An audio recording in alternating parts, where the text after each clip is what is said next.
Between the two of them. The inside of Coates. Barker gets too heavily involved. And that's Whitehead and Coates.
Evening everyone, welcome to the VRRC and the Touring Car Championship European Tour, which is moving into the second half of the season now. We're 4 weeks into this 8-week championship and we arrive now in Germany and the Hockenheimring for 2 more 15-minute races. So we are back to the sprint racing format now, as we have been for the last couple of weeks.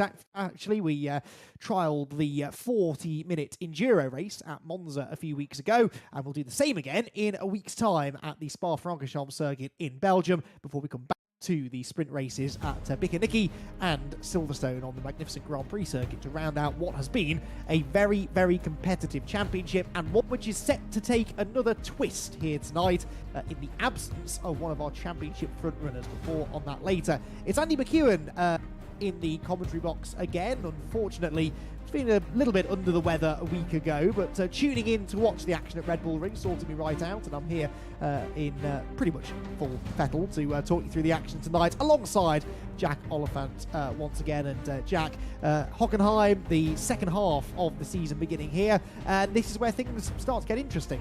Yeah, and you mentioned it before, championship standings are bound to get a little bit mixed up, so you know, without too many spoilers, there are 2 drivers very much tied on points at the top end of the championship, and there's a driver who's not here either tonight who's also at the top end. So again, it's going to get a little bit mixed up, but Red Bull Ring was absolutely brilliant. There was loads going on. There's plenty of drama. There were teammates falling out with each other. There was VRRC owners getting penalties, which was equally quite hilarious.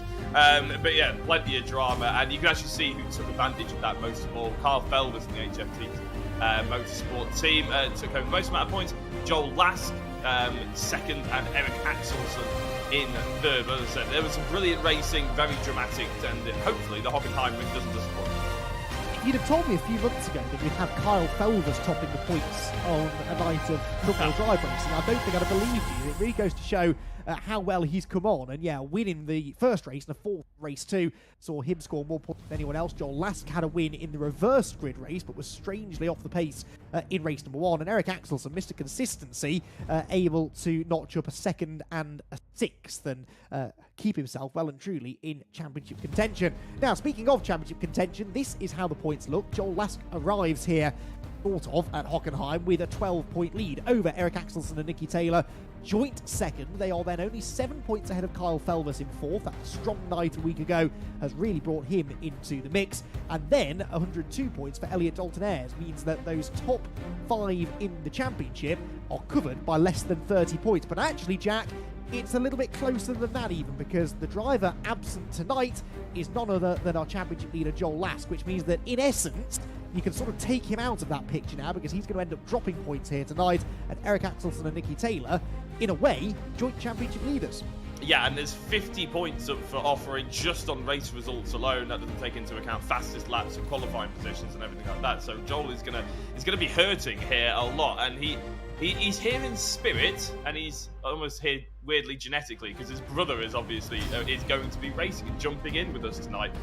We haven't actually got confirmation of what his brother's name is. It still comes up as Joel Lask on the server, but we'll try and get that confirmed before the beginning of race 1. You can see all the way down to the bottom there as well, all the way down to Stuart Vickers. Hopefully we see quite a substantial grid here today. I think we've got about 15 drivers, which is a good showing considering 18 have joined the series in total. So yeah, really good turnout hopefully for the Hockenheimring, and as you mentioned a few times, Andy, that championship, it's bound to heat up, especially as we hit the second half of the season. Yeah, well, it's remained remarkably close, it's easy for me to say, over the first half of the season, hasn't it? We've had 5 different race winners, which has helped to keep things nice and tight. Of course, Jordan Brennan making a one-off appearance at Monza a few weeks ago and winning from pole position, but apart from him, we've had 2 race victories for Joel Lask, 1 for Nicky Taylor, 1 for Eric Axelson, and 1 for Kyle Felvers. So the wins and indeed podiums and top 5s have been pretty evenly spread around, and that is why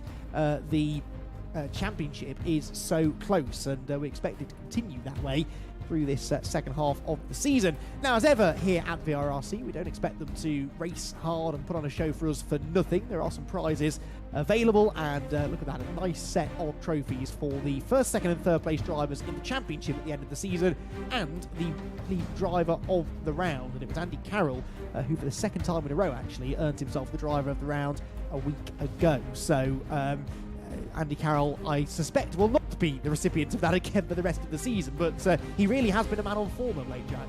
He has, and to be fair, he sort of deserved it. There was a couple of other drivers that were in the mix at the Red Bull Ring, and to be fair, we didn't quite remember that Andy Carroll had won it the week before, so we will hold our hands up and say, you know what, that probably wouldn't have gone to him if we'd realised that fact.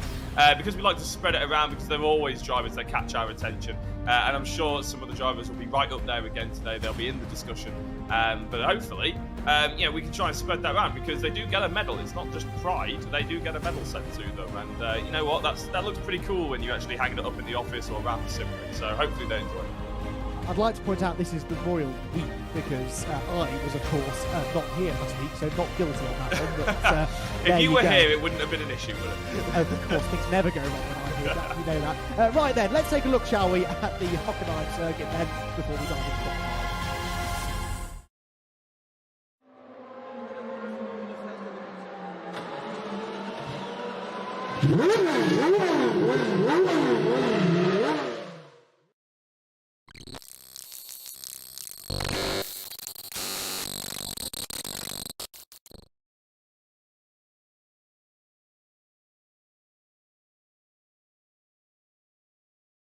So here we are at Hockenheim for round 5 of the Virtual Reality Racing Club Touring Car Championship. Now down towards turn 1, taking a lot of the inside curb, but making sure we get to a little bit of throttle before we hit that curb, just to give a bit of balance to the car through that section, a very nervous section for the car. Now down to turn 2, getting down to 3rd gear. Second, I feel, just pushes the front end on a bit too much here. So 3rd, just keeps it hooked up. You see a massive flash of lightning there in front of us, very impressive to see. Also into 4th through the left. You don't want to be lifting through that left kink, because any time scrubbed off there, up here massively going down this straight. So this is a great overtaking opportunity, so you definitely don't want to be losing any speed. Down towards the hairpin, turn 6, down to 2nd gear, not 1st here. I really struggle wheel spin if you put it into 1st. So 2nd just allows you to get a little bit more traction on exit, which is clearly very much the key with this car. Now through turn 7, making sure we get back right on the track and braking just before this tarmac road, down to 3rd gear. Try not to roll it too deep here, you don't want to go too far right, otherwise you cannot get back left and carry the speed. I would recommend a short shift into 4th through that section. I probably lost a 10th in not doing that. Go towards the last complex here, turn 11. Try not to run it too far wide onto that green, it seems to slow the car down, so keep it nice and tidy. And then through a Hockenheim's carousel-esque corner, trying to use as much of the bank in there as possible, grabbing 4th into the last 2 corners. This is all about patience, just making sure we don't push it on too much and then control the throttle on the way out of the last corner. There's a lap of Hockenheim. Make sure you tune in on Wednesday nights on Virtual Reality Racing Club's YouTube, and make sure you give the video a like and subscribe.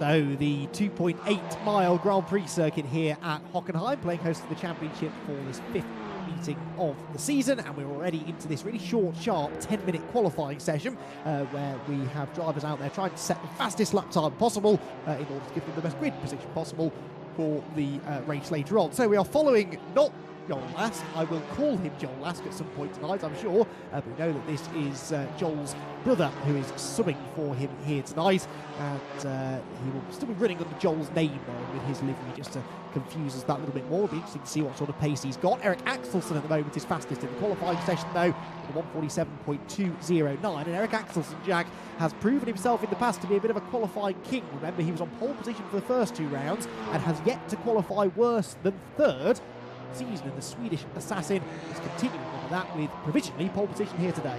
Yeah, and you're a bit better with the stats than I am, but obviously he's got 1 race win, but I don't think that was from pole position. You'll probably correct me in a second, but whenever he's qualified on pole, I don't think it's quite gone to plan for him. I seem to remember that. It might have changed halfway through the season. But it's going to be interesting to see how he can handle it, because he is now got an opportunity with Aaron Lask in the seat instead of Joel Lask. There we go.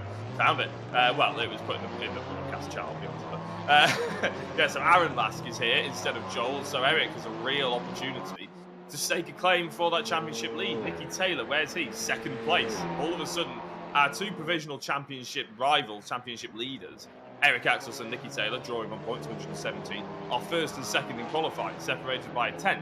Very close when you consider Nicky Taylor to Paul Zanatachi, who, by the way, is worth a shout-out because he's doing very well in this qualifying session, is 3 tenths down the road from 2nd. So, yeah, it's those 2 really the ones to watch for the time being.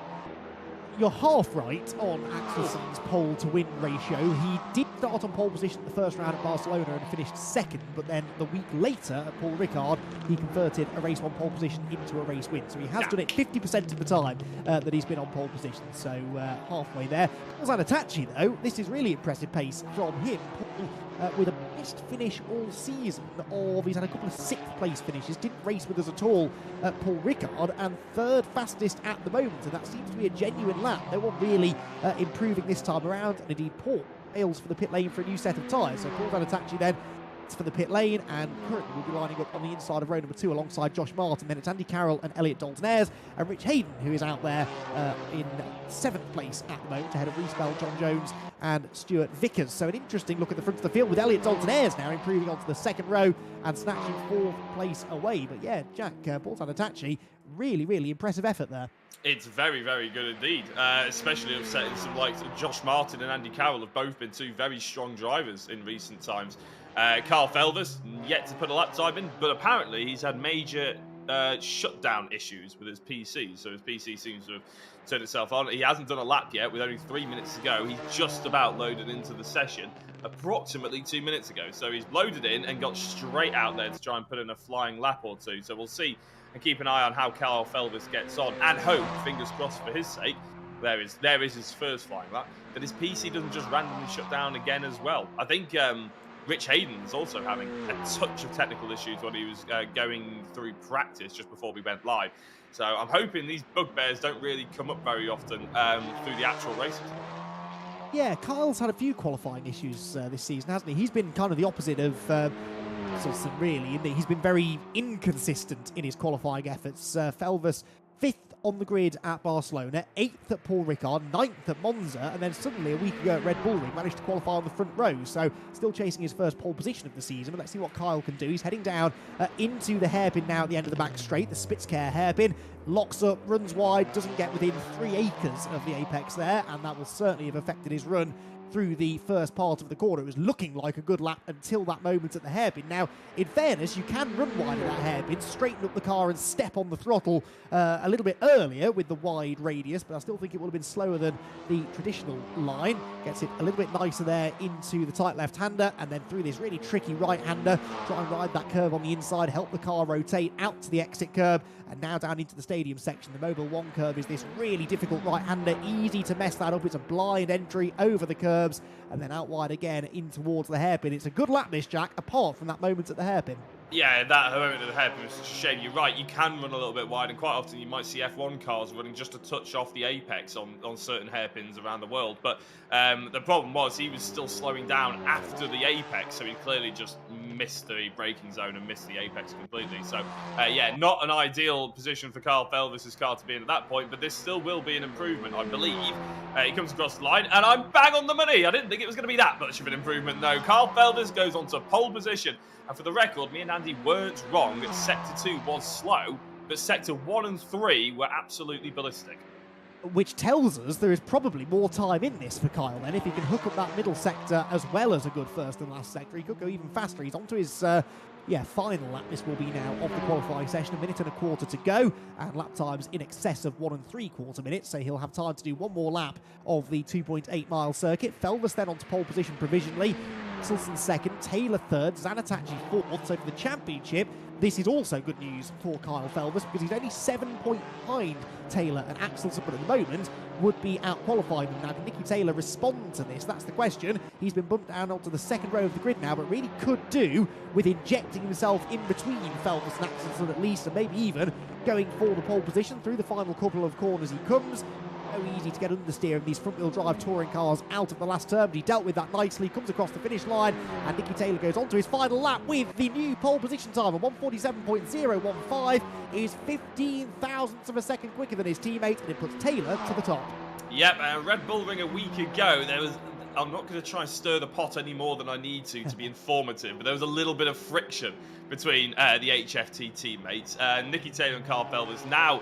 I mean, it isn't a team's... Well, motorsport is a team sport, obviously, but in the sim world, in this particular championship, they're in a team, but it's not a team championship. It is just about the individual drivers. So realistically, Nicky Taylor and Carl Felvis are gunning for themselves when it comes to actually racing wheel to wheel. And now they're both so close on the championship, it is really all the gloves off. And Carl Felvis shows that, because he's just gapped Nicky Taylor by 2.5 tenths to retake that pole position. Nicky Taylor will have one more attempt to try and get that pole. So will Eric Axelsen. With Carl Felvis has seen the checkered flag flown, that means he is one of the first drivers to finish the session. And at the moment, everybody pretty much is on a green lap time. So don't think that this is done and dusted. Yes, because we've seen a few people, including this man, Paul Zanatachi, head into the pit lane for a new set of soft tyres. Axelsen, though, will be the first of the heavy hitters to cross the line. He's just coming into the final sector now. And Zanatachi now needs to, Axelsen, now needs to find over 4/10 to challenge for a pole position, what would be his third of the season in this 5th qualifying session of the season. He really has been very, very strong in the qualifying session so far. What can Axelsen do here then? Up towards the last couple of corners. And is this going to be an improvement at least onto the front row? Even if he can't quite beat Felvers, getting himself ahead of Taylor would be very handy indeed. Out of the last corner, uses all of the road and just a little bit more. And Eric Axelsen across the line will stay in third. Nicky Taylor has gone off at the final corner, so won't improve. So it's now all down to Paul Zanatachi. Out of the final turn he comes. And Paul Zanatachi, having one of the best showings he's had all season, has just lost 4th place to Andy Carroll. But Zanatachi will try and get it back. Josh Martin now goes 4th, then Zanatachi as well. 4th place is the place to be, and 3 different drivers occupied 4th place in the final few seconds of the session. Yeah, that was brilliant, wasn't it? And to be fair, Elliot Dalton-Ayres hasn't quite finished his session either. He's about to now. He comes across the line. Let's see if his time updates or whether he moves. No, checker flag flown. Elliot Dalton-Ayres not improving. His first sector or two was actually a little bit quicker, so I'm slightly surprised at that one. Mark Hughes all the way down in 15th, dives into the pits. You're absolutely right, Andy. That's that 4th place was hot property towards the end, but to be honest, it pretty much finished as it was when we started the last lap, which I'm all for, but the time has just crept down, so it doesn't look like as big a disparity between the front 3 and the rest of the field, so it should heat up to be a nice race. Right, straight to an advert.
A tightly fought qualifying session has just been completed here at the Hockenheimring for the 5th night of racing in the VRRC Touring Car European Tour, and we are looking forward to the first of 2 15-minute races coming up in just a few minutes' time. Before that, though, let's have a word with our pole sitter, because Kyle Felvers, off the back of being the highest scoring driver a week ago at the Red Bull Ring, he's creeping into championship contention. And Kyle, you've just taken your first pole position of the season. It really seems like you're getting better and better and better as the season goes on.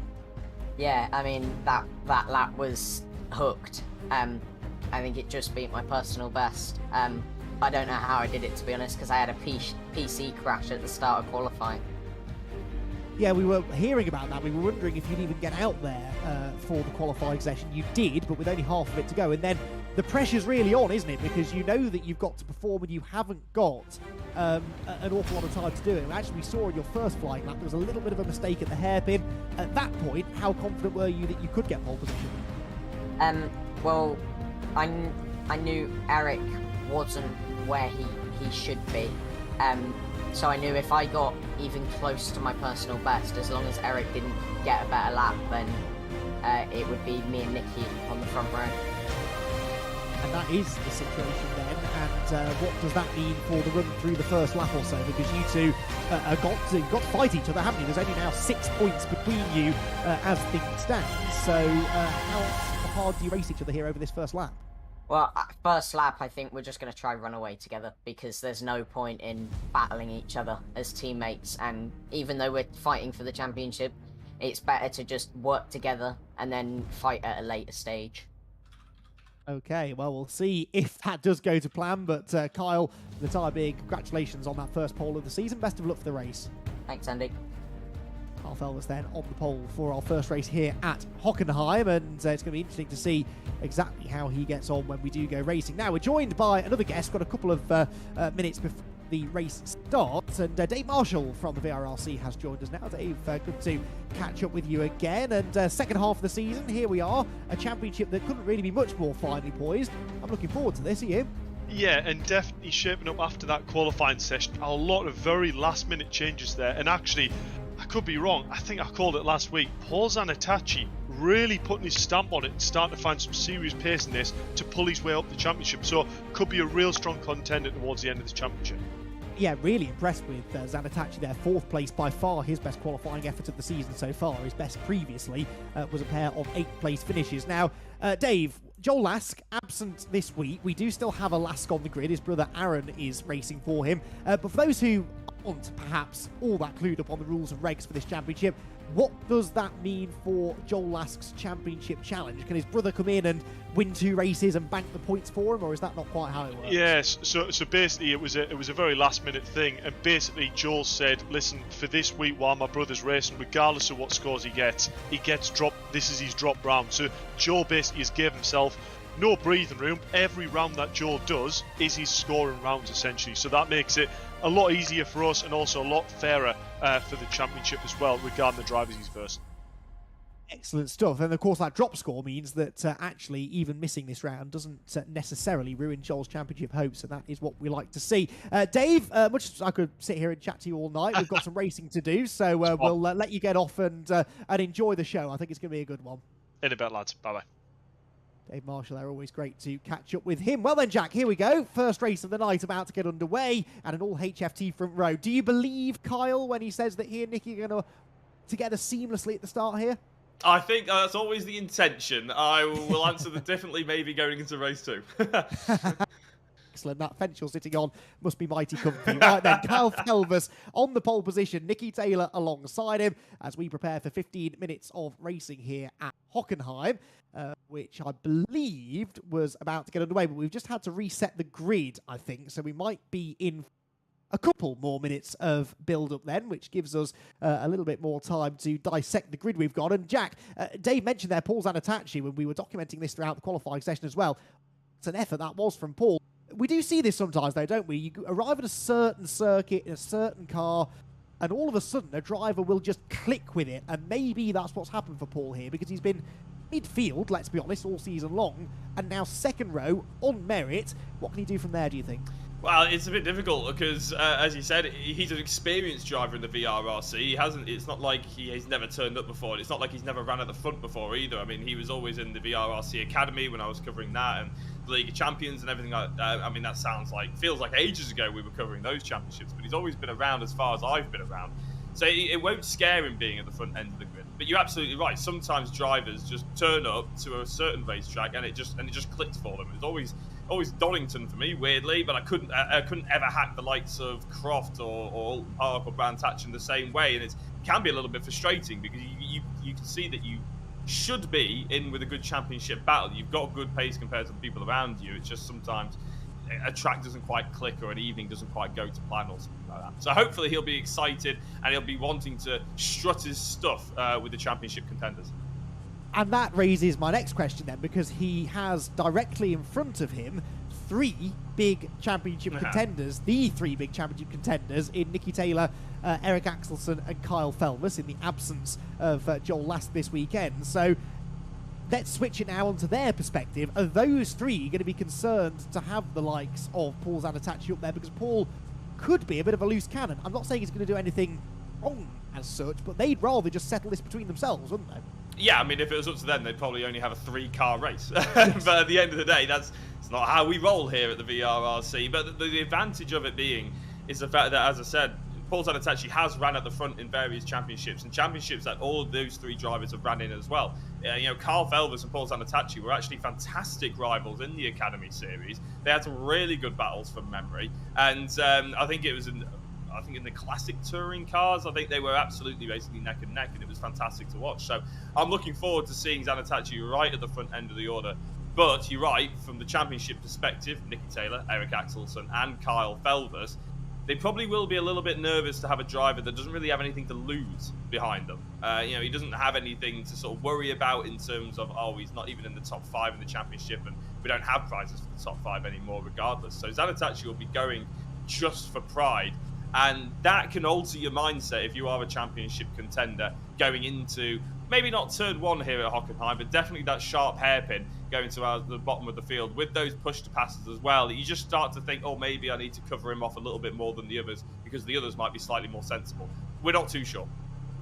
It'll be quite the show, that is for sure. Speaking of quite the show, that was a brilliant guide of the grid there. I think Tom O'Farrell's been practicing his, what do we call this, the drone flying maybe across the grid. That was A-star stuff there from our brilliant producer, Tom O'Farrell, who brings you all of these lovely pictures here on the VRRC, and really nice to get that in-depth look at the cars as they line up on the grid. We are, though, nearly now ready to go racing. We've waffled on for long enough. It's time to bring you some door-handle-to-door handle touring car racing here from the Hockenheimring as the VRRC Touring Car Championship European Tour is about to kick off the second half of the season with 7 more races to go over 8 more weeks. Remember, we've got double headers for the rest of the way with the exception of Spa in a week's time when we'll be back to the 40-minute pit stop race that was so popular at Monza a couple of weeks ago. So on the right, as we look at it, pole position on the outside for the drivers here is Kyle Felvers. On the left is Nicky Taylor, and the launch off the line is crucial. Remember, all drivers have 50 uses of their hybrid button, which gives them 10 seconds worth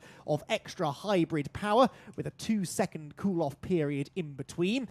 Finally learnt this now halfway through the season, which means that essentially they can use that consistently over the early laps if they want to, but then they'll run out of those 15 uses by the time we get to the end of the race. We've also got 3 different compounds of tyre. Looks like most of them are on the mediums, although I do spot that Rich Hayden has gone for the hards. So too Mark Hughes towards the back. So a couple of them going for the harder compound tyre in the hope that gives them a bit more grip in the second half of the race. What will the winning strategy be? Well, we're about to find out. 15 minutes of racing on the clock. Round number 8 of the VRRC Touring Car Championship European Tour. It's underway now from pole position. Kyle Felvers gets a decent start, but I'd say Nicky Taylor is away slightly better, and Nicky's got the inside line. No, Opster took him behind his teammate. That was sensible. Some third side by side the fourth there. Zanatachi's got Josh Martin going right around the outside of him. Nicely done. They both leave each other just enough space as they run out of the turn 1 down the hill and into the braking zone at turn 2. Josh Martin drags himself ahead of Zanatachi. Axelsson was having a go at Taylor as well. There's contact. Zanatachi sideways, having ricocheted off the side of Josh Martin's car. That allows the top 3 to escape then. It is Felvers, Taylor and Axelsson at the front. Dream start if you're Felvers, Taylor and Axelsson, I would say. This is their opportunity to settle it between themselves. Carl Felvers with a fantastic start to this race. But Nicky Taylor hasn't yet even touched his hybrid button. He's still got 15 left, whereas Carl Felvers has used it twice. Huge lunge up about the inside of about 3 cars and somehow not made contact. Rich Hayden there, who got a penalty last week. I think he was probably heading into that corner thinking he was going to be due another penalty. Luckily, the 2 drivers in front of them missed their apex and he managed to slot in nicely. So you can say good overtake there by Rich Hayden. Paul Zanatachi, that means dropping down to 6th position, having had Rich and Josh Martin overtake him in this opening lap. Not quite sure how Rich stopped that, especially when you consider he's on the hard tyre, so he, in theory, should be at a disadvantage in the early stages here, but he absolutely isn't. Definitely getting his elbows out and moving up the order quite nicely. Jens Verhoeven there further back, you can see on the hybrid, if that number turns from green to yellow, that means they're on the hybrid, and then it turns blue. The 2-second cooldown period, so that's what the different flashing colours on the timing tower mean. And as Jack rightly mentioned, Kyle Felvers has used his hybrid twice, whereas the 2 behind him, Nicky Taylor and Eric Axelsson, haven't touched it yet. And I'm not convinced, Jack, that those 2 uses of the hybrid have really benefited Felvers, because he's not getting away. The power of the slipstream round here might just be enough to negate that advantage of the hybrid. Yeah, maybe he's using it, and then Nicky Taylor's using the slipstream to drag them both away from Eric Axelsson. But the problem is, Eric Axelsson is being dragged along with them. And to be fair, so is Josh Martin. Good start by him. Elliot Daltonez, the HFT Racing teammate, I still believe, actually, even though he's got a different livery on his car there, fighting with Andy Carroll going into turn 2. Nice little cutback opportunity, and then a long straight. Well, it's not really a straight, it's the Parabolica, isn't it, actually? Here, down into the Spitzkehre. I won't try and do the accent again, but into the Spitzkehre, the sharp hairpin that we saw Rich Hayden dive at the inside of 3 people. A great overtaking opportunity, clearly, and by the looks of it, Elliot Daltonez using his hybrid system to good effect, but Andy Carroll, still with that inside line, dominates the corner and keeps the position. And Aaron Lask in the background doing exactly the same thing to Reece Bell. Good defensive driving there from Aaron. We weren't quite sure what his pace would be, and whilst it's fair to say he's not maybe got podium pace, he is holding his own here in the midfield. Started 9th, still runs in 9th, and keeps the 2 HFT Academy drivers of Reece Bell and Jens Verhoeven behind him as they come through the sort of mini arena section here. And then rocket down towards the end of the lap, where Kyle Felvers has used another hybrid boost. In fact, they're all using them now at the front of the field. 12 uses left for Felvers, 14 for Taylor, 13 for Eric Axelsson, as this battle continues on its way then into the complex. And that was a bit of a bad run there from Aaron. John Jones having a worse time of it, though. He's in the gravel. So was Stuart Vickers, and John Jones, who has yet to score a top 10 finish all season, perhaps not that likely to achieve that in this race now. No, but there's always that reverse grid that we haven't even mentioned so far today, and that's a full reverse grid, remember. So at the moment, John Jones in pole position, you could argue. He would probably like that sound bit anyway to be recorded. Eric Axelsson with the fastest lap of the race. This is Aaron Lask, who we're currently focusing on, in a bit of a sandwich. You mentioned the HFT Academy drivers before, Reece Bell and Jens Verhoeven. Well, this is the battle that they're currently experiencing, or trying to crack into the top 10. Reece Bell, the driver just ahead of this little sandwich. Ooh, nice move there by Aaron Lask. Has he overshot it? Yes, just a touch. And that's a... sorry, no, it wasn't Aaron Lask. It was Jens Verhoeven, wasn't it? On Aaron Lask. My apologies. Jens Verhoeven just overshooting it a little bit. My point being, though, Reece Bell has only got 7 hybrids remaining compared to everybody else around him, who's almost... pretty much everyone's in double figures still, apart from Rich Hayden and Jens Verhoeven. So a lot of drivers actually saving their hybrids. Maybe that's going to play an important part towards the end of the race.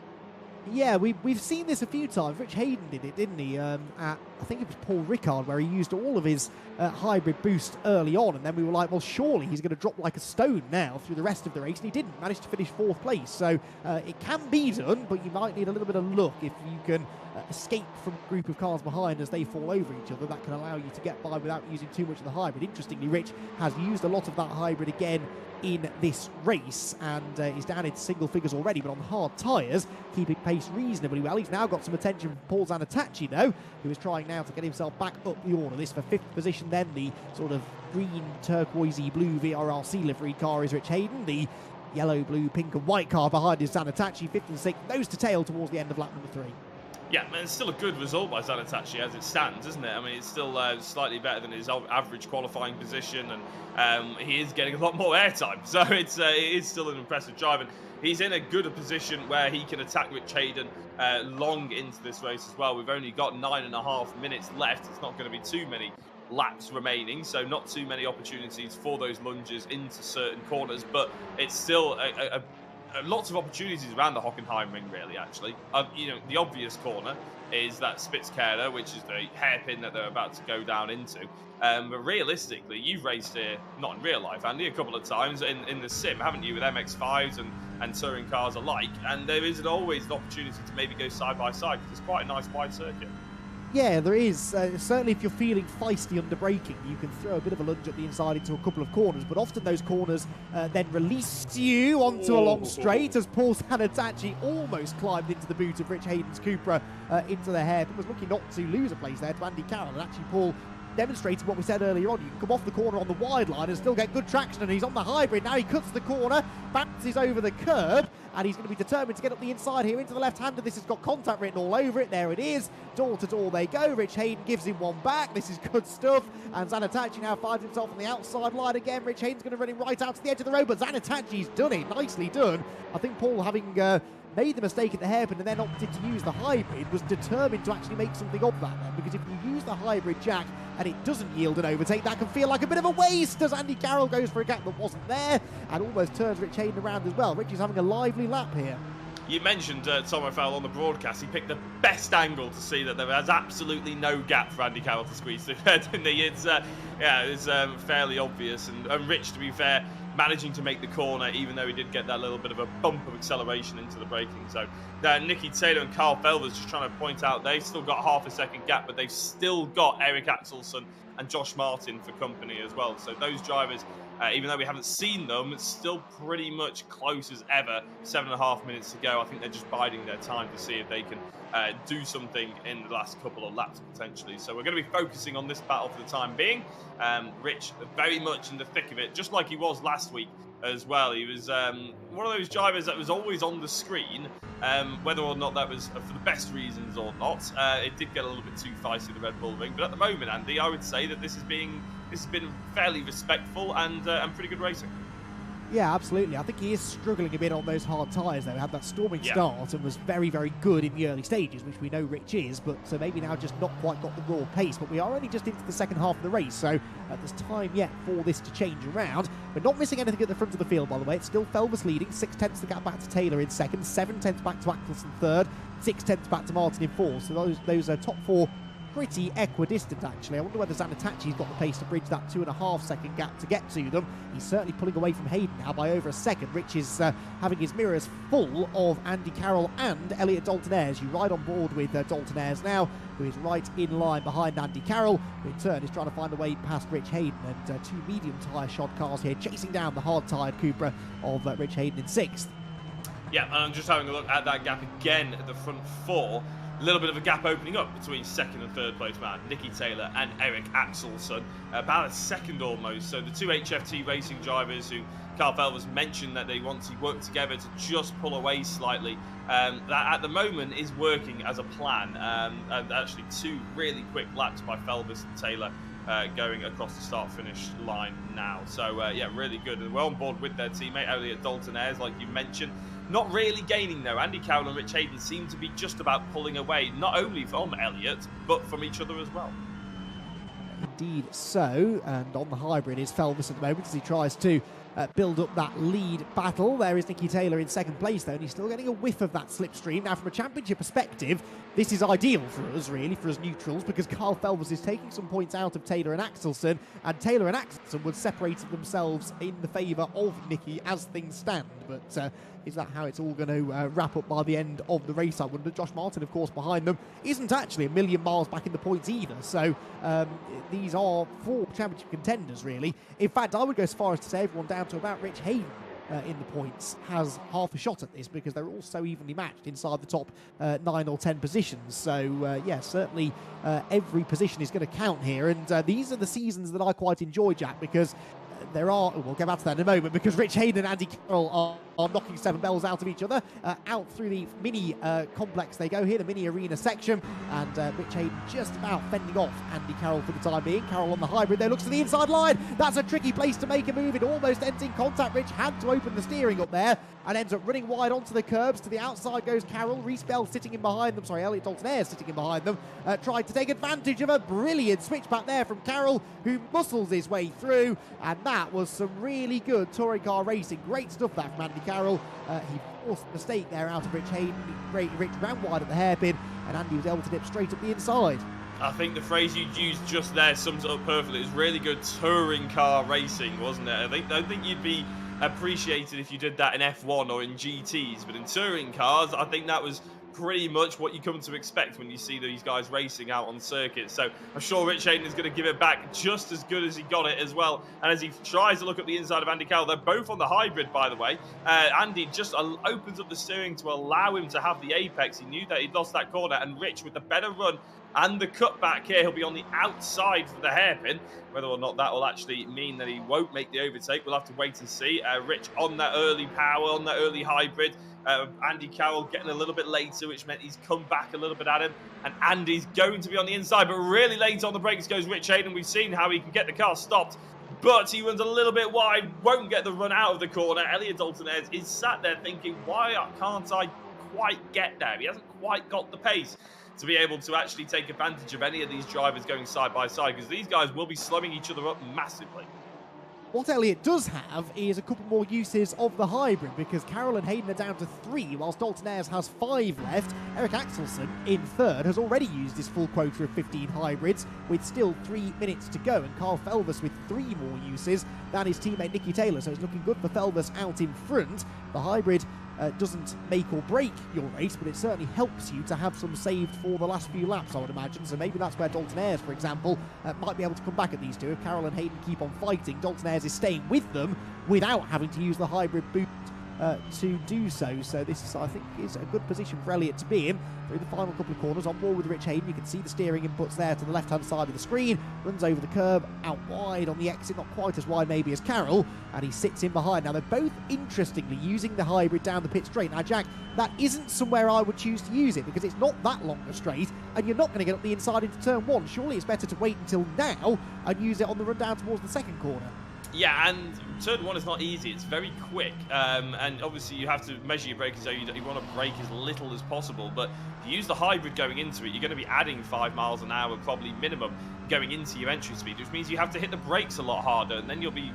it just all gets a little bit messier. As you said, I'm not entirely sure I would use that in that particular position either. But hey-ho, I definitely would use it here, and they both have Rich right up the backside. Is he going to miss his braking zone? No, he dives out to try and get the area, get the vision, and that's really far too late on the brakes. I was about to commend him if he got it stopped, but there was absolutely no chance of that happening. Andy Carroll makes the corner, just about himself. He ran wide as well. Elliott Dalton Ayres tries to get the cutback, but again, it's just not really anywhere near. And you said there was a disparity between the amount of hybrids Dalton Ayres had and the 2 ahead of him. That's gone now, and he's still really not that much closer to take any kind of advantage. These 2 drivers are for 3rd place, 3rd and 4th at the moment. Eric Axelsen, Josh Martin look like teammates, but they're not. It's Josh Martin with 2 hybrids left, currently just behind Eric Axelsen. Neither of these drivers will know how many push-to-passes are left for each driver, though. So Josh won't know that Eric doesn't have any left unless they've got a spotter in the car, you watching the YouTube chat or anything like that. So, they could use that as an advantage. I think Josh Martin has said before, he does have a friend who actually does give him that kind of feedback. So Josh will probably be in a fairly happy position here. Going into the last lap, he'll get the slipstream, he'll use the hybrid. I can see a 3rd place being taken here quite easily. Yeah, and of course Josh can pick and choose his moments now, because he knows that whenever he uses the hybrid, Axelsen won't be able to respond if he does indeed know Axelsen's hybrid situation. So you can see he's not in a panic to use it down the pit straight, doesn't even touch it on the way into turn 2. It will be through that parabolic where the 4th place car, the second of these green machines on your screen, uses it, and there we go, right on cue, Xing through turn number 3 onto the parabolic. And now let's see how much he closes in then, because he's a good 4 or 5 car lengths back as he starts to use it. The gap comes down to 4 tenths to 3 tenths. On board with Martin, look at the rate of closure as slipstream and the hybrid, and Axelsen knew there wasn't much point defending that. He left the inside line open, and Josh Martin goes through into a podium place. Does he get the car stopped? Yes, he does, even with a bit of an assist there from Axelsen, and then secondary contact on the exit of the hairpin, but Josh Martin goes through. They both used all of their hybrid now, and Josh Martin judged that to perfection. Yep, Josh Martin just missing the apex, but that was okay because he got the car stopped and there wasn't enough room for a cutback, so a really good car positioning there. Andy Carroll got past Rich Hayden, who's going to look a little bit wide. Rich trying to attack on the wide line. Andy Carroll gives him a little bit of a nudge back and says, you know what, I'm not going to get bullied out of this one on the final lap of the race. Carl Felvis still has 2, by the way. Kenny Press clearly doesn't have the button mapped or has forgotten that he has a hybrid because he still has 15 push-to-passes left. But anyway, this has been a race-long battle, and I'd say all 3 of these drivers, and they've put in a good start to maybe getting a Driver of the Day medal.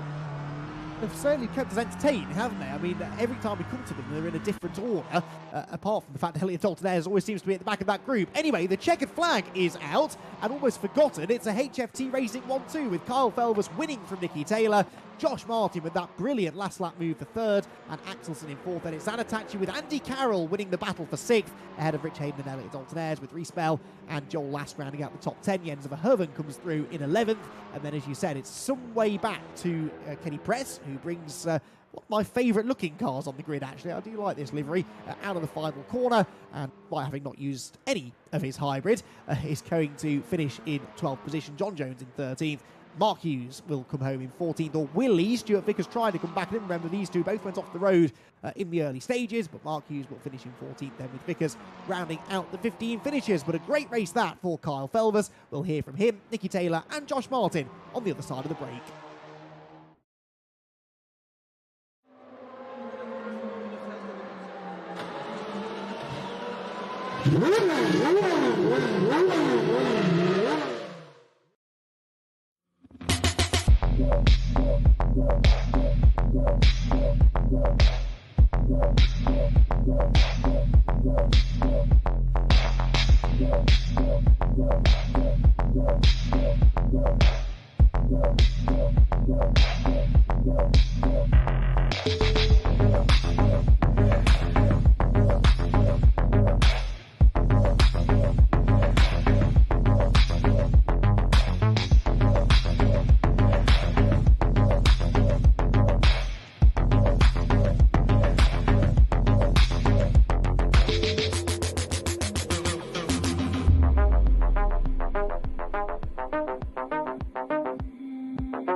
The 8th round of the VRRC Touring Car Championship European Tour was another really exciting race, although at the front of the field rather dominated by our pole sitter Kyle Felvers, who converts his first pole position of the season into his second win, and it's the second week in a row in which he's won the first race of the night. Kyle Felvers joins us now in the commentary box, and that was pretty much according to plan, I would imagine. You got a good start, built a nice gap at the opening lap, and then you were just able to pace yourself from there, even saving plenty of hybrid for the final few laps there.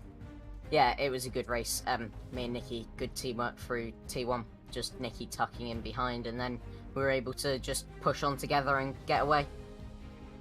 Yeah, and how hard were you pushing then in those early stages? Because obviously it was the position stayed the same for the whole race, but you knew that Nicky was never really more than 6-7 tenths behind you, and Eric about the same behind him, so you couldn't afford a mistake there. Yeah, I mean, I've been struggling with frame drops. I was on about 40 frames that whole race, so I'm just going to try and fix it now. Yeah, we know you've had a few computer-related issues tonight, so we'll let you go and sort that. One last question before we do, though. What are you hoping for here from the reverse grid? This is a circuit at which you can overtake reasonably well, so are you targeting another podium here from the back? Yeah, hopefully we can just keep it clean. I predict a lot of carnage. So yeah, let's just hope we can get through. Excellent stuff. Looking forward to it, Carl. We'll let you go and sort your PC issues out now, whilst Jack has a word with Nicky Taylor. Yeah, Nicky, congratulations with that second place. You've obviously heard from Kyle there about how you two sort of work together a little bit. What was the pressure like from behind you, though, when you were sort of looking in your rearview mirrors and you could see Eric Axelsen constantly there? It was interesting because I was on my push to pass most laps into that hairpin, so I was just like gauging everything, gauging gaps and stuff, and then every time Eric would go into that corner, I was like, oh, he's getting quite close, and I'm assuming he's on push to pass, so I know I can brake later. So then eventually, once I realised I could brake later into that hairpin, then I think the gap started to eke out, and then Josh got in a battle with him, which helped me and Kyle, and yeah, but genuinely wanted to pull away with Kyle, didn't need a battle, and yeah, if I can get a podium in the reverse grid, then we're winning, and at the end of the day, it's still good points for the second. Yeah, for a long time, in terms of championship standings, it sort of looked like you were sort of pushing on strong, maybe the lead HFT driver in the championship, but Kyle has now all of a sudden got to grips with the front wheel drive, especially the TCR car. Is that sort of mean that you've been using not team orders, but you've been using each other as teammates for the time being? But is there a little bit more of a sort of an independent thought process about how you're going to race now? No, I don't think so. I think it's more towards the team this championship, because I don't think me and Kyle have, although we'd like to win the championship, obviously, because it looks good against our name, but I know for me personally, I couldn't care less if I win the championship or not. It's something I'm not focused on. I'm just focused on having fun in these cars, because I think me fighting for the championship for me is just going to get me like taken out or stuff, or not even taken out, just get my head like not settled. So at the end of the day, these cars are really fun to drive, and just enjoying how the hybrids, working with them, and just enjoying being at the front when I can be. That's what sim racing is all about, really, isn't it? It's about having fun and enjoying the people you're with. So, yeah, brilliant to hear that side of it. Nikki, congratulations on P2. Maybe we'll be speaking to you after race 2. Cool, cheers. Excellent stuff there, Nicky Taylor in second place. Our third place finisher was Josh Martin after a brilliant move made on Eric Axelsen towards the end of the race. Josh, let's talk about that because that was a fantastic battle. We could see that you had a bit of a hybrid advantage over Eric. How aware of that situation were you? Did you know that you had that edge over him? That was probably one of the most intense sim races I've ever had, just trying to keep up with those three. They're so fast. I thought I had a little bit of a hybrid advantage over Eric, because he was in front of me the whole race. I could tell when he was using his, and I know I had a couple in spare. But that move into the hairpin, I had to use a bit of handbrake to get myself rotated on both attempts, and the one which come off. But no, like always with racing Eric, it's going to be dead clean. Left me the space, just awesome. It was a fantastic move, and it got you another podium finish in that race. That's your second podium of the season, and you're not a million miles back in the points either, are you? No, I'm not too far away. I seem to just keep coming fourth at the minute, so it was nice to get that, step up. Excellent stuff. Yeah, nice to see you on the podium. Perhaps we'll see you again in the second race. Josh, we'll let you go and make your final preparations for race 2. Cheers, thank you very much. So there are three very happy, and in the case of the HFT drivers, Jack, very diplomatic podium finishers. I always question it when a driver says they don't care how well they do in the championship, whether they win it or not. And I think Nicky Taylor, given half the opportunity, would absolutely love to win this championship, wouldn't he? Absolutely. I think it's very easy to say that right up until the last round, isn't it? And the fact that they still turn up to every single round, and if they are getting towards the front, there is that sort of itch of, you know what, I could actually win this, and that would actually be pretty cool. So all of a sudden, that desire goes stronger and stronger. I think we'll see that through the rest of the season. Indeed so. Right then, full reverse grid as always for race number 2. We reset the hybrids, so they've all got 15 hybrids left. And again, they have free choice of what tyre to go for. It's Stuart Vickers and Mark Hughes on the front row of the grid. Vickers in red, Hughes in blue. Who will lead them into the first corner? Well, it ain't going to be Vickers because that's far too much wheel spin off the line. And so Mark Hughes will get the overlap on the inside line and gets his nose ahead with Vickers very, very circumspect and braking. So John Jones comes through into second place. Vickers down to third and will be under pressure from the HFT Academy drivers, and off into the barriers goes Kenny Press. Almost ricochets back into the middle of the road. That could have been absolute catastrophe. Thankfully, though, we avoid a big pile-up, although for Kenny, his race is essentially done for. Out through turns 2 and 3 they go. Hughes leading the way, and in amongst this scrum further back are our championship front runners, with already some good progress being made. Felvers is up into 12th place already, and Josh Martin directly ahead of him as they roar down towards the hairpin for the first time. Yeah, it almost looks like those championship contenders are just waiting for the carnage to happen, and I think it's about to, because that is a big lunge. I think was that Stuart Vickers involved, and here's that carnage that Carl Felvers was talking about. Rich Hayden's been turned around, HFT cars all the way on the left-hand side. Nicky Taylor is one of them. I think his teammate Carl Felvers is behind him, so it's actually Reese Bell who's the purple car just ahead. Paul's had a tat sheet, Eric Axelsen all amongst it as well, and we're down to a safety car by the looks of it because drivers are weaving around, so we can just have a minute to process that. Think about who was involved. Stuart Vickers and Rich Hayden have dropped down the order. Stuart Vickers, remember, I think was in the top 2 rows. He might have started on actually second place. Kenny Press will have an opportunity to catch back up. Fingers crossed, Andy, that he doesn't have any damage on that car. It was pretty intense stuff. Someone, I think it was Aaron Lask, got tagged sideways in the middle of all of that, and then it must have felt like he was in a pinball machine because he was getting bounced around. He must have hit about 3 or 4 different cars as he was trying to regain control. That was very, very messy stuff. And the safety car, rightfully so, I think, is called to allow them to all bunch back together, and a virtual safety car it is, so it will come in at the end of this lap. So Mark Hughes is the leader, John Jones second, Elliot Dalton Ayres into third. He surely now is a good shout for a race victory. Hasn't won a race yet this season, but has been getting steadily better with a podium in the race at Monza and in race 1 at Red Bull Ring. So Elliot Dalton Ayres into third position, looking to go on the attack if he can. It doesn't look like we're going racing this time, actually, so they're going to have one more lap behind the safety car. That's because Kenny Press, having been off heavily into the barriers exiting turn 1, hasn't caught up yet. So we're going to have one more lap behind the safety car. Gives everyone a chance to just relax, take stock of the situation and see where they are. Aaron Lask is still 4th, despite that pinball moment at the hairpin. Verhoeven is 5th, Martin up into 6th. Now that is a good start, that, Jack. Josh Martin, I guess, had a bit of good fortune down at the hairpin and has worked his way into 6th place already from, what, 3rd to last on the grid, so 13th. Yeah, and I think maybe, I'm not confirming this because it was a bit of a melee, it was a bit difficult, but Josh Martin might have been just on the outside of the circuit when all of that sort of commotion happened, and he was able to maybe just drive around the outside, but taking nothing away from the start and the racecraft that he's shown. Brilliant movers by him to get up to P6. Verhoeven not quite showing the same amount of skill because as he spits himself off onto the right-hand side. I wonder if he'll be allowed to overtake Josh Martin back into that 4th position. We'll have to wait and see. But there we go. Josh Martin, even under the safety car, gaining a position. I was about to take the mickey out of Jens Verhoeven for that, and then I realised I've done exactly the same thing more times than I'd care to admit. So very easily done that, isn't it, when you're weaving around behind the safety car. They're running into the back of Josh Martin at the hairpin. Would not have gone down well. Thankfully, he got the car stopped just in time. Looks like he's going to stay behind Josh, so that's interesting. Normally, if you... I don't know how it works behind a safety car. On a warm-up lap, if you go off, then as long as you don't fall to the back of the field, you're allowed to reclaim your position. But that might be different once the race has got underway. So Jens is going to play it safe here, I think, and stay behind Josh Martin if he doesn't punt him out of the way into a braking zone. In fact, oh yeah, we're hearing he was actually behind Josh anyway, and as he shot onto the grass, he overtook him. So, although I don't think that's right, because Josh was 6th at the line.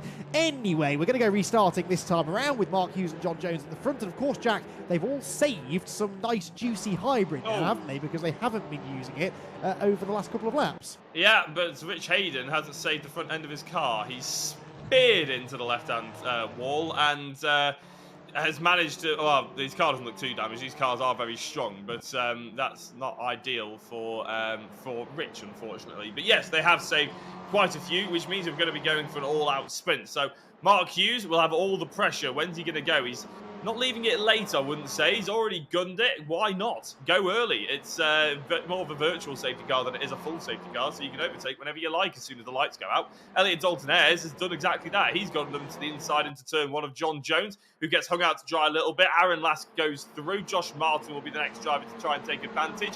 And they're on the hybrid, John Jones, to try and fend off Josh Martin, but it's not going to stop Josh, who launches one at the inside. But look who's screaming around the outside. Jens Verhoeven.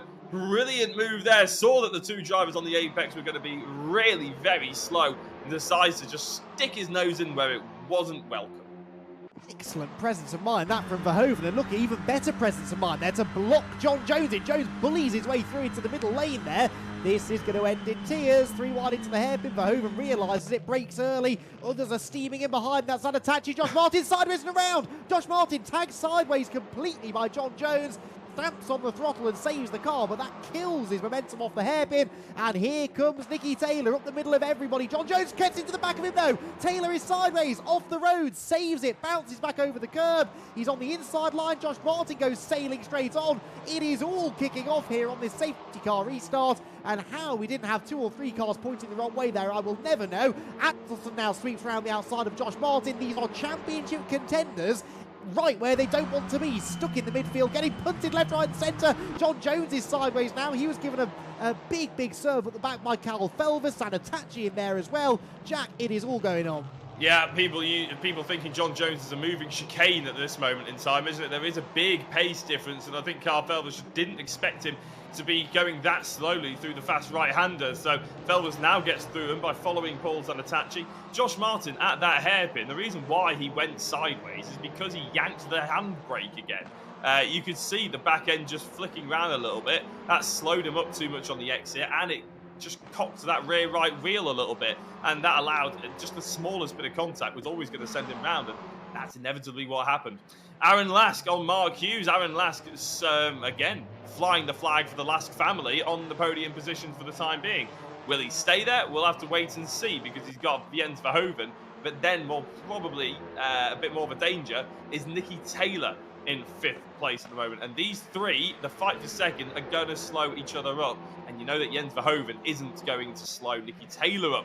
Going into Spitzkeller, it's going to be Aaron Lask, but look at the big move there by Jens Verhoeven onto the braking zone. He just about gets the car stopped, but not enough to save himself on the cutback. Mark Hughes, really great presence of mind to just get the car turned that little bit quicker, get on the power in a straight line, and actually has a better run than Aaron Lask, apologies. A little bit of help from the hybrid system there, and Aaron Lask holds on to the position, but Mark Hughes looking rather feisty.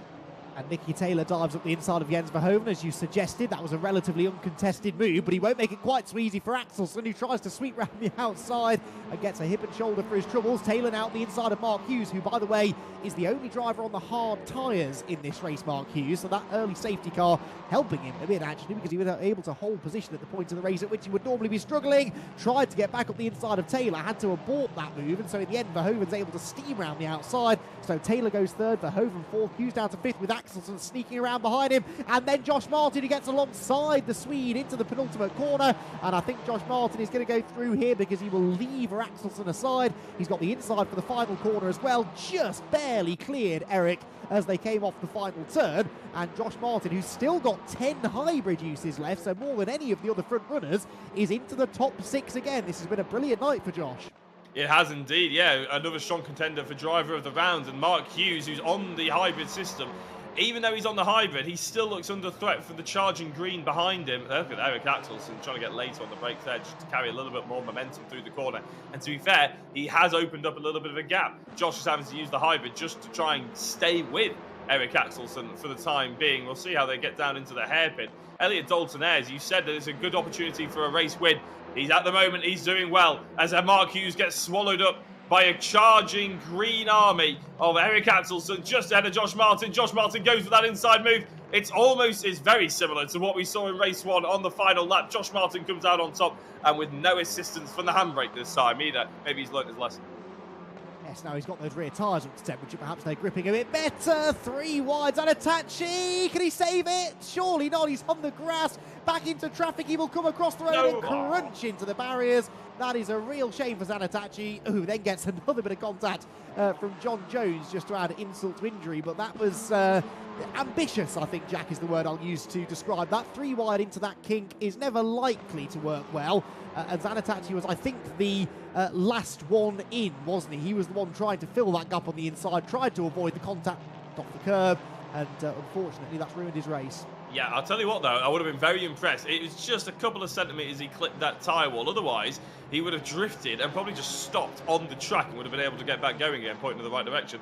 Very unlucky for Paul Zanetachi in many ways there, but hopefully he'll charge back through and he'll take this momentum going forward as well. Speaking of going forward and taking some momentum, Nicky Taylor slots himself into second place, overtaking a driver who looks like Joel Lask. It actually is Aaron Lask, remember. We'll keep trying to say that, keep trying to remind you, because he is down as Joel Lask on our timing screens, and he will be in the championship standings as well.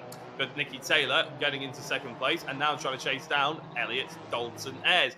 4 seconds and 4 minutes to go, though. Bit too much to ask for there, Andy? I think so, and he's only got the same amount of hybrid use as Dalton-Ayres has in front of him, so in fact he's got 1 less, I think. No, they're both on 3, so unlikely probably that he'll get there, but Nicky, I think, will take a second place here. 2 second places from the night would be a good points haul and should mean that he is the top scorer on the night as things stand. There's Eric Axelsen, one of his championship rivals, just fending off, actually, Kyle Felvers. Now, Kyle, I know he was involved in some of the incidents down at the hairpin on the first lap. He's not made the progress that the others have, has he? And he's now sort of in a situation where he's finally broken into the top 6, but everyone ahead of him is another quick driver. All of those who are a little bit out of position on the grid have sort of faded to the back, so any further progress that Felvers may make here is going to be hard fought. Yeah, I mean, the only driver that you sort of look for in that top 5, you're thinking maybe a little bit out of position, is Jens Verhoeven.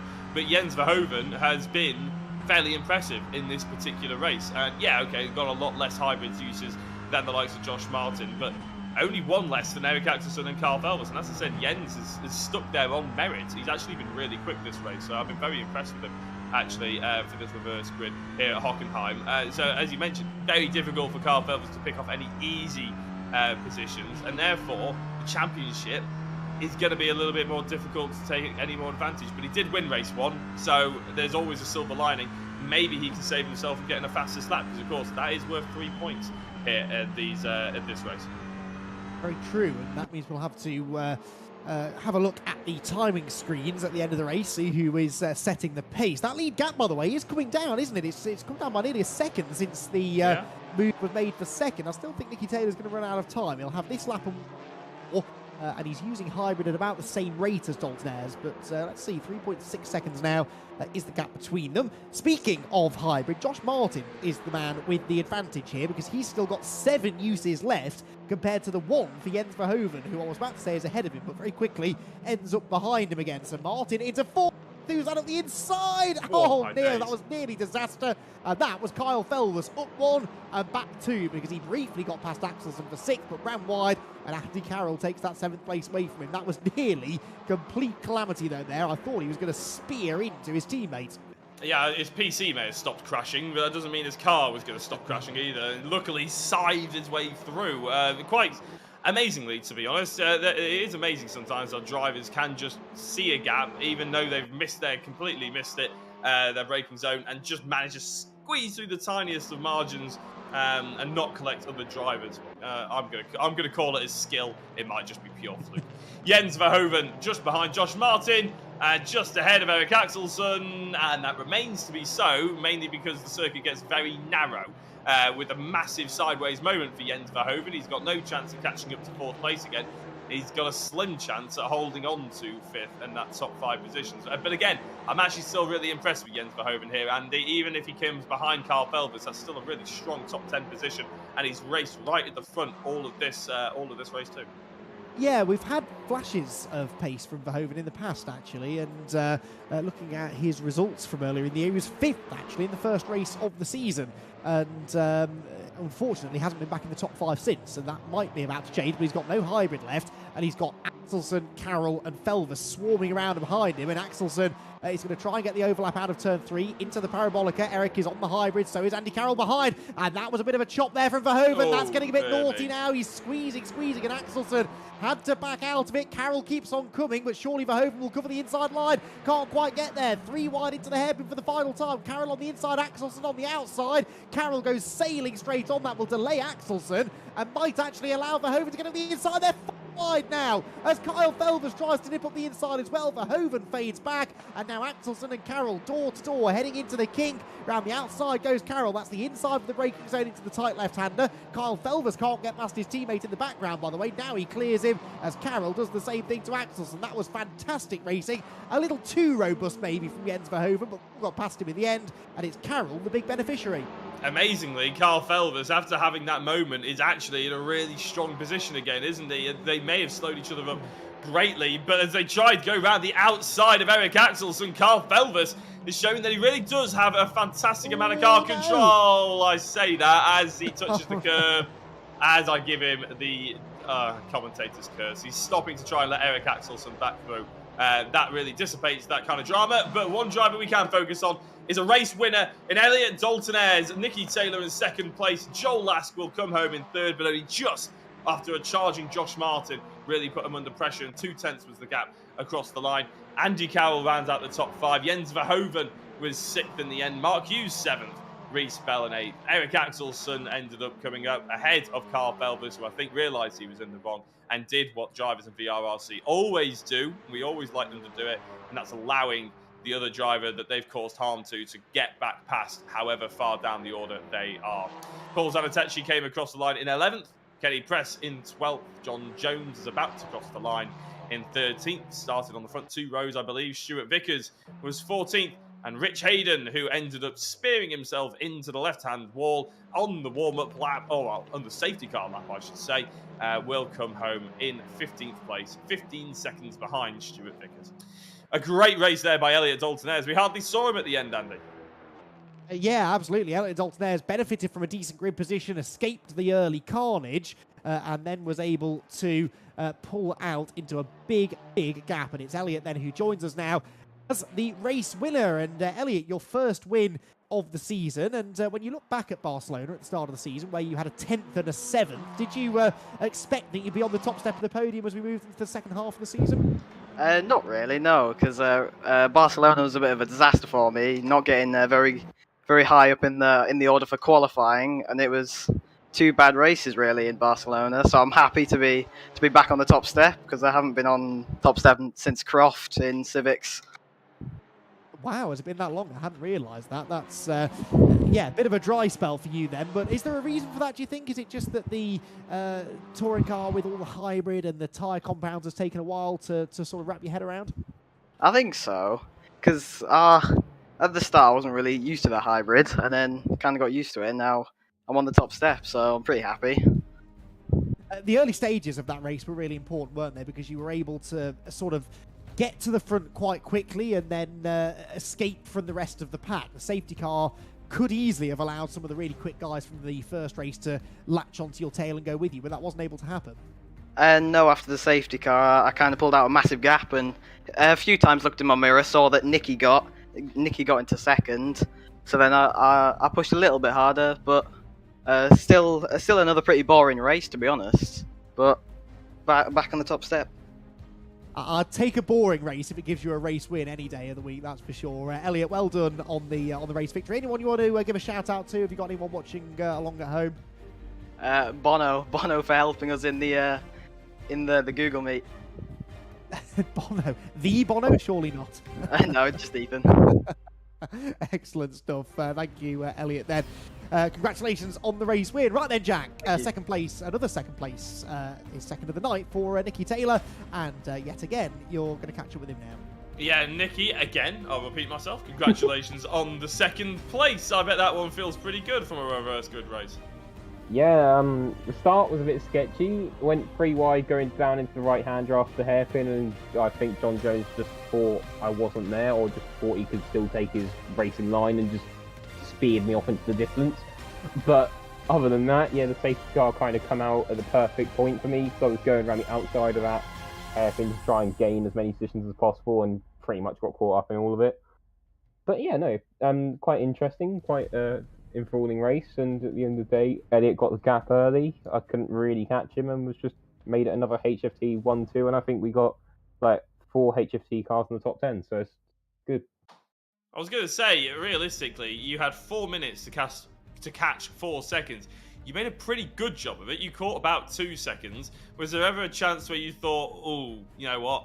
There's a mistake in Elliot here. He might feel the pressure a bit. And I'll try and take advantage of that. Or was it a case of you were happy with the second? As soon as you got into it, you're like, you know what? That's good enough for me tonight. I think it was the point of, I know Elliot had more push passes from Ethan, and it was just the point of, I knew he was going to push and I wasn't going to jeopardise teammate or attack him for that matter. And I think our lap times were pretty much identical anyway, so if I would have been, I wouldn't have gained anything. And at the end of the day, he's quick, and for a 13-year-old, he's got a good head on him now that we've coached him up to not be as aggressive as what he was. But yeah, he's a good lad, and yeah, just was happy sitting behind him, to be fair. Well, good stuff, Nicky. By the sounds of it, you've almost taken him under your wing.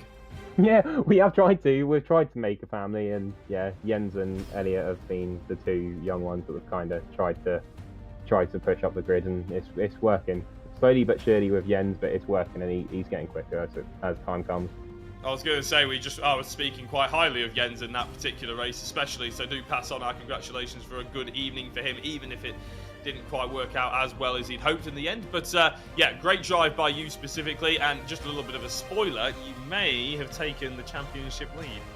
Oh, nice. Yeah, because I mean, at the end of the day, to be fair, Aaron did very, very well considering he was filling in, and I'm kind of happy he did well, because that still means Joel has quite a lot of weight on for next week. So I'm very happy with that. But yeah, at the end of the day, big congratulations to Aaron as well for jumping in and doing this well after having less than a week, I would assume, to practice. So yeah, pretty good, and just happy with how tonight went.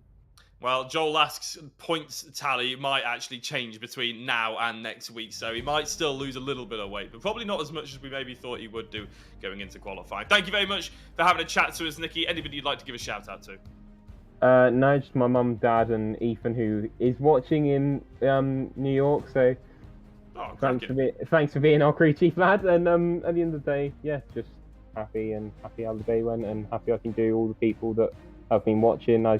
I can't name all of them, or I can't name if some people are or not, but yeah, just happy people are watching and happy we can put on a good show for them. Fantastic. Thank you very much, Nicky, and well done to HFT. Cool, cheers. Good stuff from Nikki Taylor. Right then, we do not have a third place finisher to talk to, because it turns out that Aaron Lask's contract written up by his brother Joel did not include post-race interviews, so he's gone and done the business on the track and has now disappeared. So instead, we will talk to our driver of the round, and it's the second time we've spoken to him, because although he just missed out on the podium in race 2, it was a brilliant third place in race 1 for Josh Martin. Josh, the main reason I think that we've given you this driver of the round is for the fight back there in race 2, because we saw a little bit of a sideways moment at the hairpin in the early stages. I think maybe on cold tyres the handbrake was working a bit too well, but the way you fought from there was very impressive. The handbrake was working well until it wasn't. I used it to get the rotation and then to stop them from getting the cutback on me, and then they still got the cutback on me, but instead gave me that bit of a nudge from behind, and obviously I was unsettled, and that was enough to like bog me down loads. But no, I was having so much fun. I lost track of how many laps were left. I got past, was it Jens? And I looked up how many laps we had left, and it's like, last lap, and I said like 7 or 6 hybrids. But I tried my best to, is it Aaron, Joel's brother? Tried my best to catch him, but I needed another straight. That's really interesting, actually, then, because I've been meaning to ask some of you drivers throughout the season. Is it easy to... you've got a lot to think about in this championship, right? Because obviously the racing on track is very, very fierce indeed. You're all carrying different weights. You're often all on different tyres. Is it easy to lose track of things like that and how much hybrid you've got left in the heat at the moment? Yeah, I know a couple of the guys have got race engineers who are telling them what hybrid other drivers have got left, and I guess keeping them told on how many laps left, etc., etc. But when you're doing it on your own, like quite a lot of us are, it's a lot to try and keep track of, because you're trying to manage your gaps to the cars around. You see where everyone is, manage the time, your hybrid uses, and that's the first one where I've got to the last lap and gone, I thought we had another lap, but no. And then the endurance races, them on your own, it's even more to think about the strategy, but it's really good fun.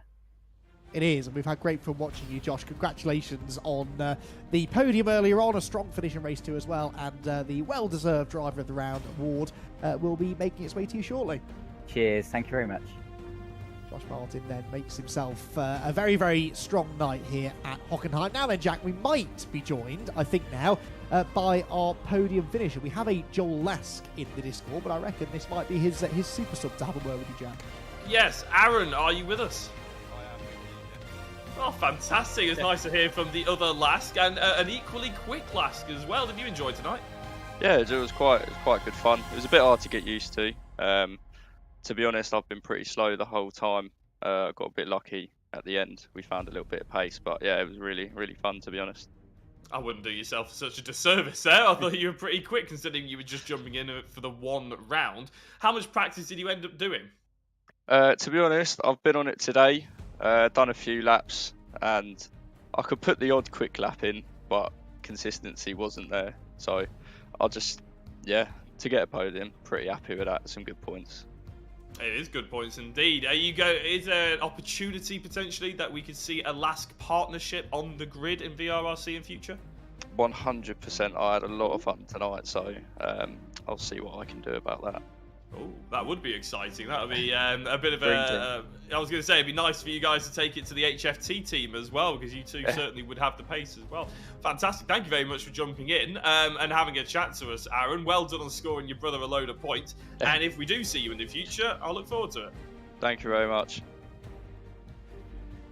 Fantastic to hear there from Aaron Lask, and congratulations. Really second everything Jack said there. Some really, really good driving, especially in that second race. So that is the second half of the championship kicked off in style here at Hockenheim, and it will mean the championship standings make for some fairly interesting reading. We'll be able to bring them up for you in a moment or two, I think, and given how close things were coming into the night, well, we didn't think they could get a lot closer. Just 1 point between Nikki Taylor and Joel Lask. Remember that Joel will actually lose another 5 points on top of that, so he's going to drop down to 6 points adrift. He will still be second though, and that's a good night's work, I was going to say, for Joel. He didn't do very much work, but it's actually worked out pretty well for him, having his brother into sub for him. Eric Axelsen then He's one of the big losers, really. He drops now from being level with Nicky Taylor to being 9 points behind him, with Kyle Felvis only 5 points behind him, Elliot Dalton-Ayres 7 points further back. And really now, Jack, those 5 perhaps distancing themselves slightly, although Josh Martin's only 11 points further back in 6th. A good week for him next week in the Enduro at Spa could bring him right back into it. Well, exactly that, and of course that's worth double points in that endurance meeting, isn't it? So Carl Felvis, I think, will be disappointed because he was on for a really good evening tonight. He's probably lost out on about 15-20 points just on that particular last lap incident that he had, because he dropped down all the way to about 11th, I think it was, in the end, or 9th maybe. He would have been right up there. He probably would have been maybe even tied on points with Joel Lask, and that would have been only a stone's throw from Nicky Taylor. So he'll be regretting that one in trying to go for that move and being maybe a touch greedy. But of course, you guys can replay that incident. You guys can decide what you want, what you think of that one. But yeah, great evening worth of racing here at the Hockenheimring. Hopefully, as we go to Spa, drivers may be approaching it slightly differently, but of course they have had a practice at Monza to see how it's going to get on. So I'm interested. I wasn't there last time. I'm interested to see how they tackle it.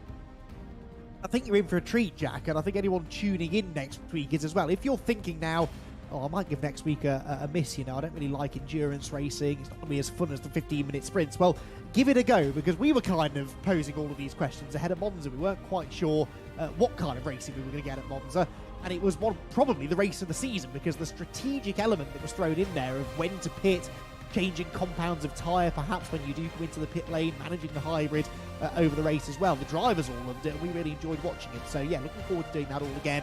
It's one of the great racetracks in the world, Spa. I was lucky enough to be at the real Spa eventually last weekend, and it is a lovely place to go racing. Always provides good drama, be that in real life or the sim, and I'm sure that it will do so again here next Wednesday evening on the VRRC, with qualifying starting at 7:30 and a 40-minute race with a mandatory pit stop kicking off at 10 to 8. Then we're back into the sprint race format at Bikaniki and Silverstone for the last 2 rounds. Hard to believe, Jack, that we are nearly at the end of what has been a fantastic season of touring car racing. I know, and it's actually a longer season, of course, as well. So it's it just goes to show how good it's been, the fact that it feels quicker than the ones we've done before. Right, very quickly, we got the last little bits and bobs to run through before we let you get on with your evening. What's going on at VRRC? Well, Assetto Corsa is obviously the big attraction for VRRC in a lot of ways. We do leagues and championships. They're broadcasted. You've seen it tonight. You don't need to tell us. Sorry, we don't need to tell you even. Fun races on a Saturday as well. They run through a similarly almost championship style, how they have a singular car and then they go through different tracks. But they're all fun races, completely free. You don't need to be a member of VRRC at all. If you're just watching this on the off chance, then by all means just click the links down below and you'll be able to be taken to there and see how it all works. And the time attacks as well on Assetto Corsa. And if you're just curious on how to set Assetto Corsa up, it's quite hard to say that, then by all means, again, just follow the links down below and someone will happily take you through it and give you a bit of a crash course on how to set up all the mods and everything like that. If you're into iRacing, we don't blame you either. Special events and fun races are going to be a regular occurrence on iRacing here at VRRC. And the Dirt Rally 2.0 game as well, that's got monthly stages ran by Dave Marshall. Last slide, I believe, is going to be the Motus One VRRC Simulator Professional Performance Centre. I think I gave it a proper name now. I probably waffled it a little bit, but you get what I mean. It's on your screen right now, the Driver Performance Centre. This is at Silverstone.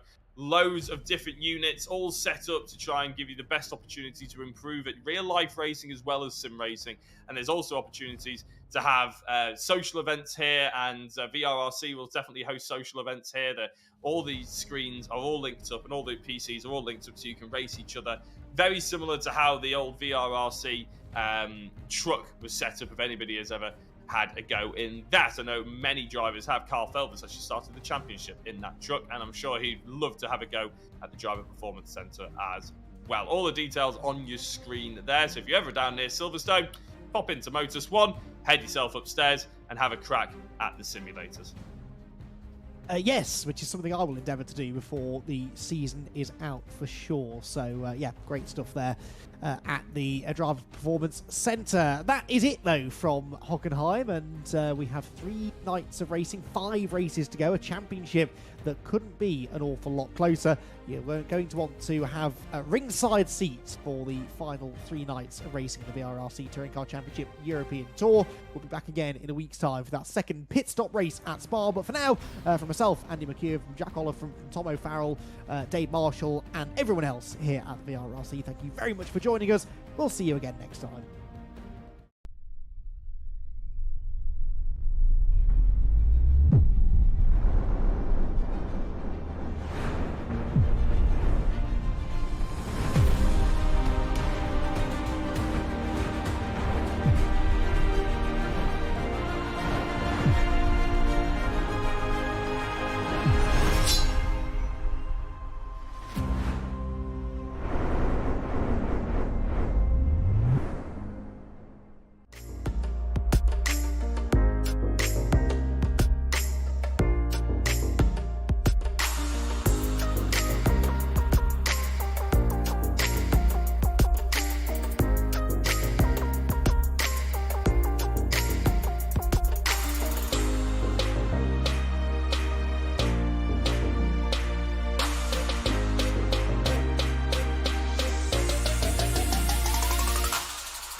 Woo!